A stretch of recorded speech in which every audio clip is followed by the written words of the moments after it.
habang nagyayabang si Ben Bitag sa kanyang anti-corruption content. Ang tanong, paano magiging anti-corruption crusader kung mismong batas sa election donation nilalabag mo?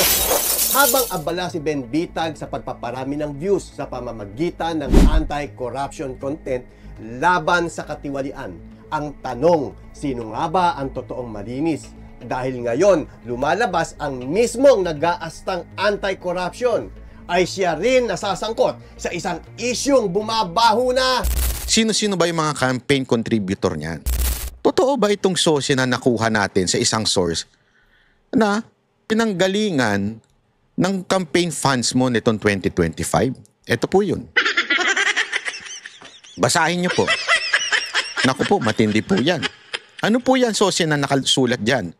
Dyan po nakasulat ha, kita ninyo. Papakita lang natin. Nakikita nyo ba yung mga dilaw na yan? Basahin natin. Footprints Construction. Concrete Products Corporation. Susunod, MY's Construction Supply. Susunod, Atlanta Construction Company. CNF Construction. Purok mga kontraktor. Sir, kayo daw po ang nagsubmit nito sa SOSE. Sabi dito, PAR, Pipes Concrete Corporation. Premium Megastructure Incorporation. Aba, pambihira. Ilan ito? 1, 2, 3, 4, 5, 6, 7. Bibitagin kita ngayon. Totoo po ba itong pinadala sa akin na SOSE ninyo? Kasi puro mga construction to. Mga kontraktor. Ayon sa mga dokumentong inilabas ng mismong DDS camp o ni Banatbay sa Statement of Contribution and Expenditure o SOSE ni Ben Tulfo, may 7 kontraktor umano ang nag-donate sa kanyang kampanya nung siya ay tumatakbong senador. At malinaw sa batas sa ilalim ng Section 95 ng Omnibus Election Code. Ben Bitag, listen to me now and listen carefully. Read my lips. Bawal yan sa mga may kontrata o negosyo sa gobyerno ang magbigay ng campaign donation. Katiwalian yan. Buti na lang, hindi ka nanalo.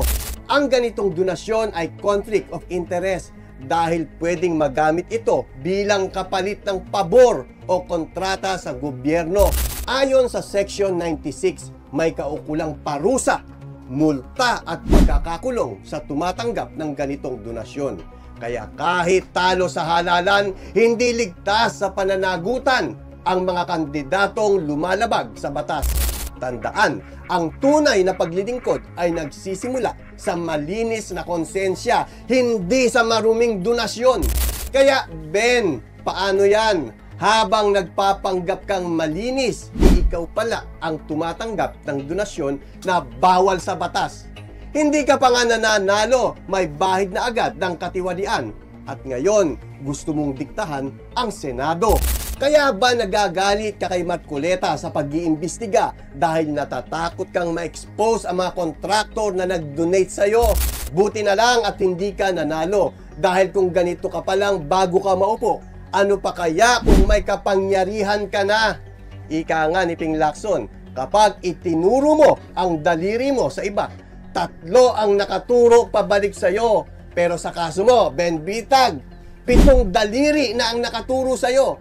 7 kontraktor na nag-donate. 7 ebidensyang sumisigaw ng paglabag.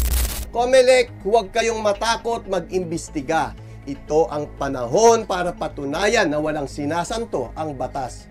Dahil kung ipagpapawalang bahala ninyo ito, babalikan kayo ng taong bayan.